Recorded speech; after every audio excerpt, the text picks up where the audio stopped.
Bank ishi bu moliyaviy tizimning eng muhim va barqaror yo'nalishlaridan biri.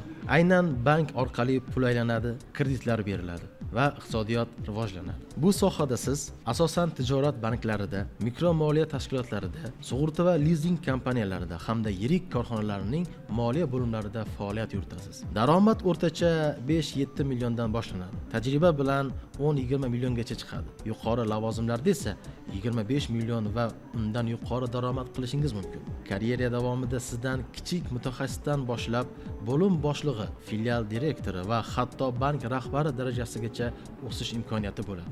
O'qish davomida siz bank operatsiyalari, kreditlash, moliyaviy tahlil va to'lov tizimlari bilan ishlashni amaliy tarzda o'rganasiz. Eng muhimi, TAFUda siz ikkinchi kursdan boshlab banklar va moliya tashkilotlarida amaliyot o'taysiz. Bu degani, siz real ish jarayonida qatnashib, tajriba orttirasiz. Natijada o'qishni bitirguningizgacha sizda nafaqat diplom, balki haqiqiy ish tajribasi ham bo'ladi. Agar siz barqaror ish, yaxshi daromad va moliya sohasida rivojlanishni xohlasangiz, bu yo'nalish siz uchun. Bank ishini Toshkent Amaliy fanlar universitetida o'rganing va kuchli mutaxassisga aylaning.